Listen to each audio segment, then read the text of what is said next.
많이 힘드시죠?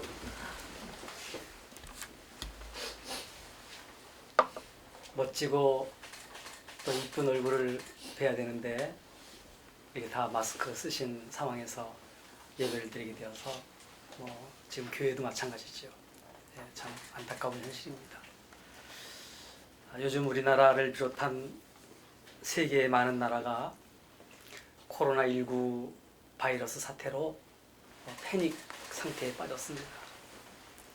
그러나 수개월 지나면 이 사태는 진정이 될 것입니다.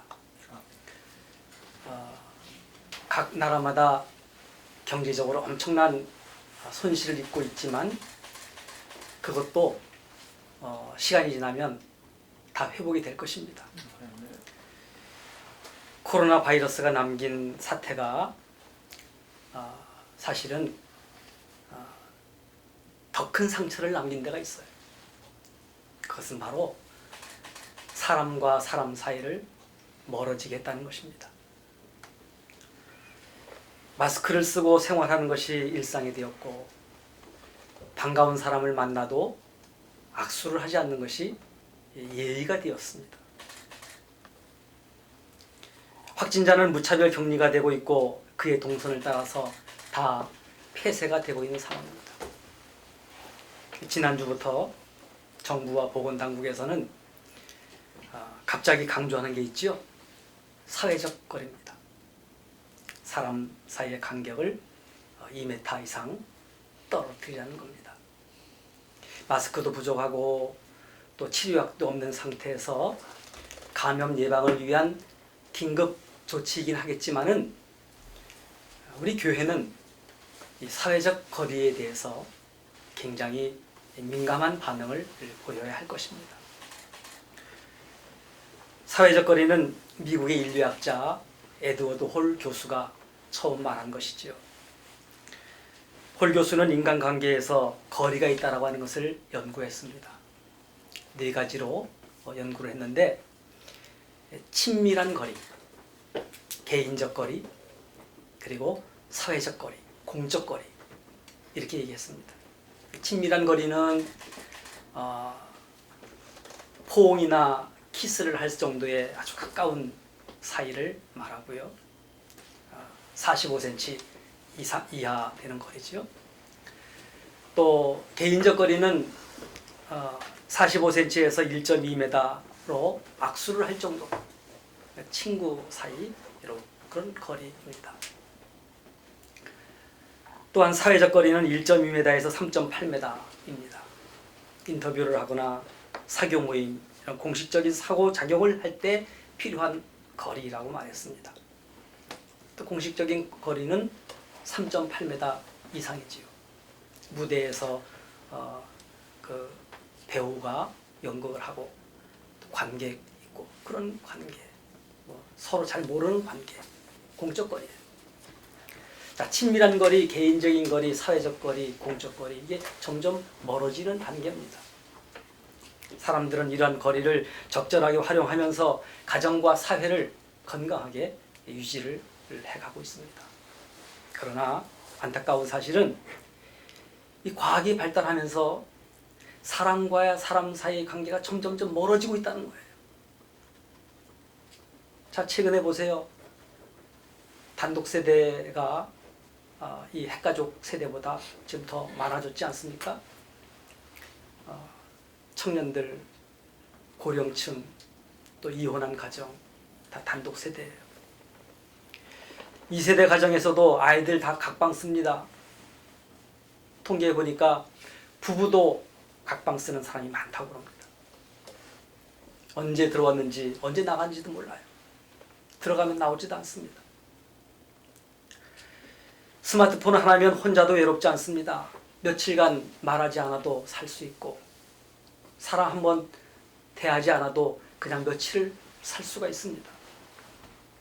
이런 상황에서 가족 간에도 사회적 거리가 일상이 되어버리면 가족이나 그리고 사람과의 관계가 점점점 더 멀어지고 말 것입니다. 미래학자들은 문명이 발달할수록 개인주의화 될 것이고 마음은 더욱 황폐해질 것이다. 그렇게 오래전에 경고를 했습니다. 그래서 존 나이스빗이라고 하는 미래학자는 이 하이테크 시대에는 하이터치가 필요하다라는 말을 했지요. 하이테크가 뭡니까? 첨단 과학기술로 손 대지 않고도 기계를 움직일 수 있는 그런 기술, 그런 시대. 지금 뭐 자동차가 그렇잖아요. 더불어서 이 하이테크 시대의 가장 큰 특징은 바로 뭐냐면 무접촉이에요. 접촉이 없어지는 거예요. 사람과 사람 사이에서도 접촉이 없어집니다. 그래서 미래학자들이 말하기를 앞으로 미래의 사람들은 대부분 다 접촉 결핍증에 걸릴 것이다. 그런 예언을 하고 있습니다. 요즘 아이들만 봐도 분명하게 드러나죠. 요즘 엄마와의 피부 접촉이 아주 현저하게 줄어들었습니다. 뭐 저 클 때만 해도 엄마 등에 엎혀가지고서 엄마의 심장 소리를 들으며 볼을 비벼대며 엄마와 눈을 맞추며 그렇게 자랐잖아요.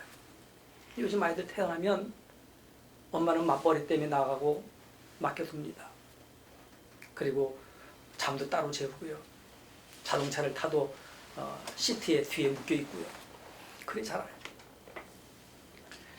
심리학자들이 말합니다. 접촉의 굶주린 아이는 성장도 느려질 것이고 지능지수도 낮아질 것이다. 갓 태어난 아이에게 피부 접촉은 두뇌 발달에 필수적인 영양소라고 전문가들은 말합니다. 그래서 병원에서도 이 터치를 치료요법으로 사용하고 있죠. 인큐베이터 안에 있는 미숙아를 계속해서 마사지를 해주면 정상보다 50% 빨리 성장을 한다고 그러죠. 옛날부터 엄마 손은 약손이라고 그랬어요. 신기하게도 엄마가 문질러주면 낫습니다. 과학적으로도 검증이 되는 거예요. 노부부가 함께 살다가 할머니가 돌아가시면 할아버지는 6개월 안에 보통 돌아가신다고 합니다. 근데 할아버지가 먼저 돌아가셔도 할머니는 오래오래 사세요.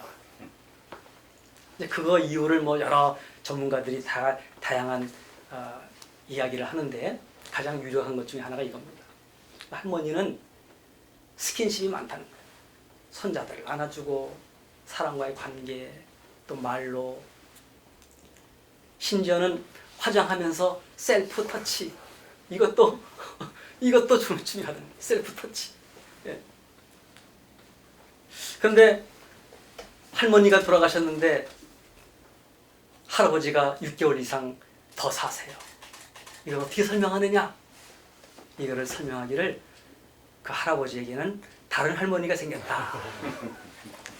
그렇게 이제 그만큼 터치가 스킨십이 중요하다는 거죠. 하나님은 본래 스킨십을 통해서 사람이 건강해지도록 만드셨어요. 처음부터 그랬습니다. 우주 만물은 다 말씀으로 창조하셨지만 사람은 하나님이 직접 손으로 만드셨어요.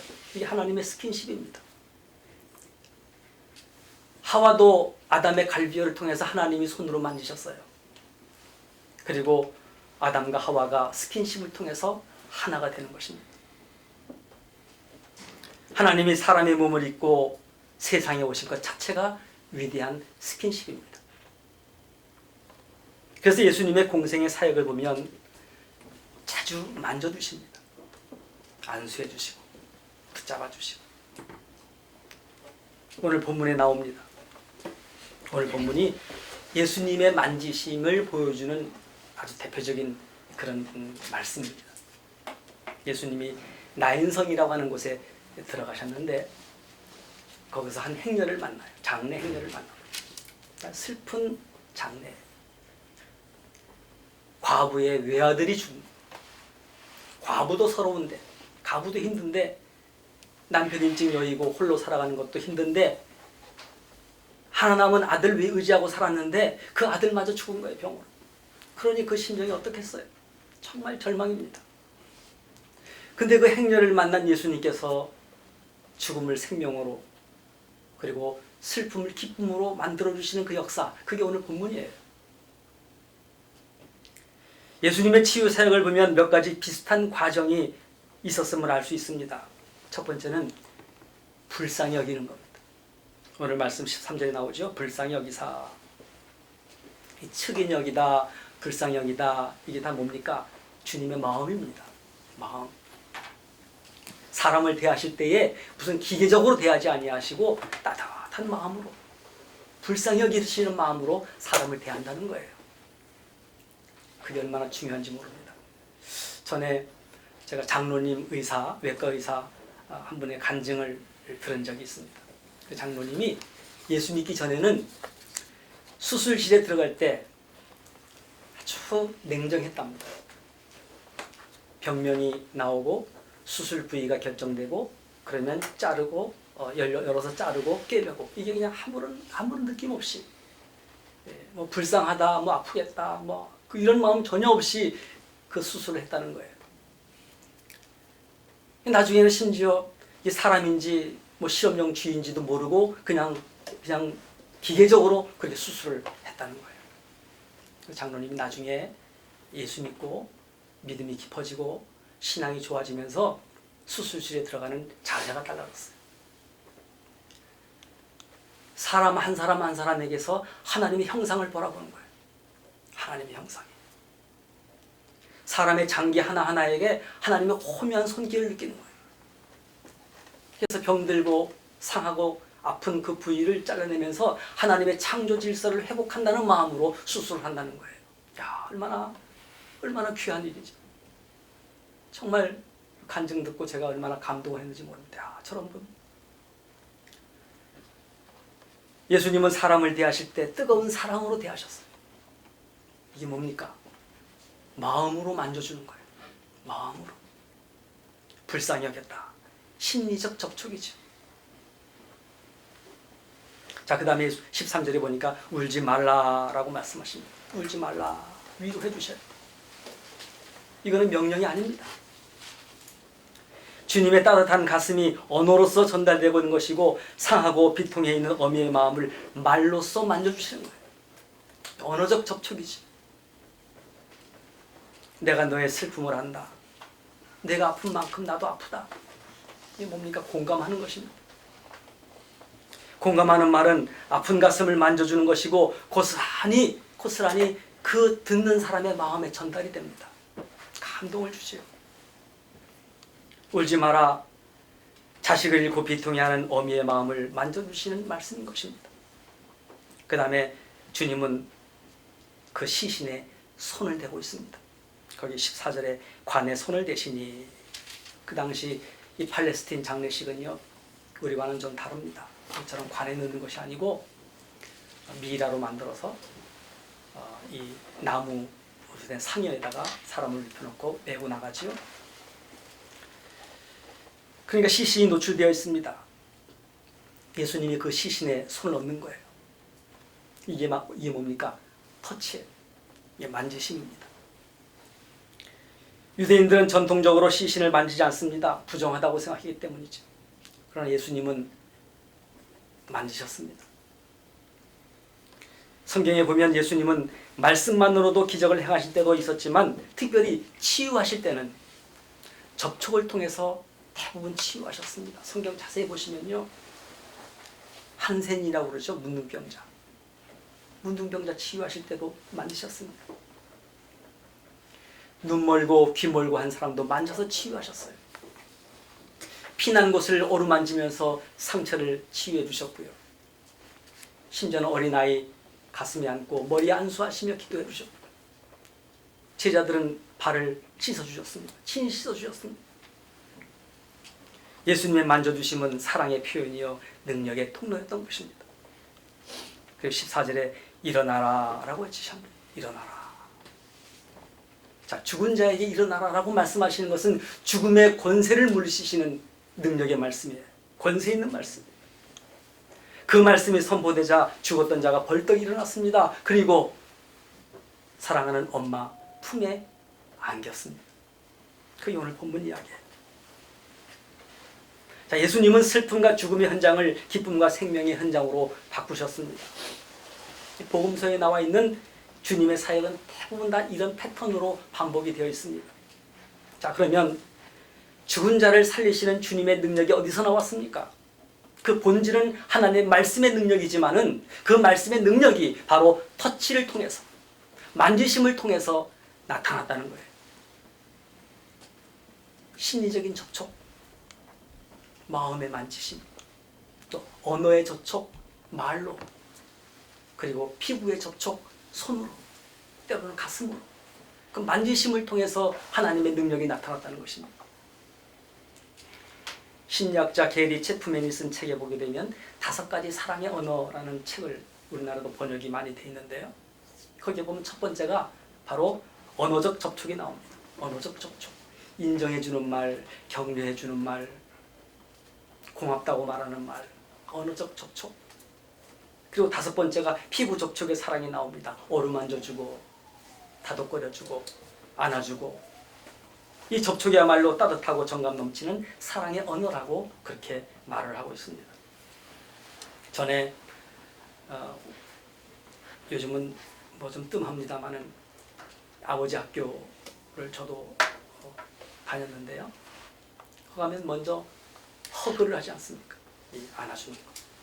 참 성경적인 좋은 전통이에요. 구약에 보게 되면 다 이렇게 안아주고 또 뭐 볼도 막 비비고 그러지 않습니까? 좋은 전통이에요. 근데 요즘 교회에서 이걸 못해요. 우리 교회에서 나와가지고 교회에서 뭐 귀저귀 갈아주고 다 그런 애 뭐 안아주고 했던 그 아이가 조금만 크면 못 안아줍니다. 안아줄 수가 없어요. 그런 세상이 되어버렸어요. 정말 슬픈 현실입니다. 오늘 16절에 보면 하나님께서 당신 백성들을 돌보셨다라고 말씀합니다. 이 돌보셨다는 게 뭐냐면 만지셨다는 거예요. 하나님의 만지심. 예레미야 1장에 보게 되면 예레미야가 하나님이 예레미야를 부르셨을 때 예레미야가 두려워하지요. 자기는 말을 못한다. 그런데 하나님께서 예레미야의 입을 만져주십니다. 입을 만져주셔서 열등감을 치유해 주세요. 그래가지고 사역자가 됩니다. 열왕기상 19장에 보게 되면 엘리야가 갈멜산 그 대결을 끝나고 아주 심하게 좌절합니다. 아주 낙심을 합니다. 그래가지고 멀리 광야에 들어가가지고서 아주 그냥 죽여달라고 하나님 앞에 죽여달라고 그러죠. 그만큼 심리적으로 굉장히 어려운 가운데 있었어요. 하나님이 천사를 보내셔서 엘리야를 만져주십니다. 만져주셔요. 먹게 하시고 엘리야에게 새 힘을 주셨어요. 하나님께서 만져주심으로 열등감을 치유해 주시고 지치고 상한 심령을 회복시켜 주시는 그 하나님의 만져주심. 그 하나님의 만져주심이 바로 예수님에게 이어졌고, 그리고 나서 이 시대는 성령님께서 만져주신다는 사실. 성령님께서. 사도행전 2장에 보게 되면 성령이 임하시는데 바람같이 임하셨다라고 말씀하셔요. 바람같이. 바람같이 한 사람 한 사람에게 임하셨어. 이게 뭡니까? 이렇게 만져주시는 거예요. 성령이 임재하심으로 사람이 변화가 됩니다. 성령이 만져주심으로 치유가 됩니다. 성령이 만져주심으로 회복이 됩니다. 능력을 받습니다. 그래서 아주 위대한 사역자들이 다 되고 마는 거예요. 그 성령님의 역사가 오늘도 이어지고 있습니다. 하나님께서 오늘도 여러분을 성령의 사랑의 손길로 어루만져 주시기를 주님의 이름으로 축원합니다. 힘들고 어려울 때 하나님께서 말씀으로 만져주십니다. 지치고 상한 심령을 성령님의 어루만지심을 통하여 새 힘을 주실 것입니다. 주님의 만지심이 나 인생의 기적이 나타났던 것처럼 슬픔이 기쁨이 될 것이고 죽음이 생명으로 될 것이고 절망이 희망으로 바뀔 것입니다. 주님의 만지심이에요. 이 만지심은 특별히 가까이 있는 사람들에게 더 필요합니다. 우리 가족들이 필요해요. 오늘 주님의 사역에서 3가지 접촉이 나왔다고 그랬어요. 3가지 접촉 뭡니까? 첫 번째는 심리적 접촉. 마음으로 만져줘요. 불쌍히 여기면서. 두 번째는 언어적 접촉. 말로써 위로해 주는 것. 말로써 다가가는 것. 세 번째는 피부적 접촉. 가슴으로 안아주고 손으로 만져주고 이런 접촉.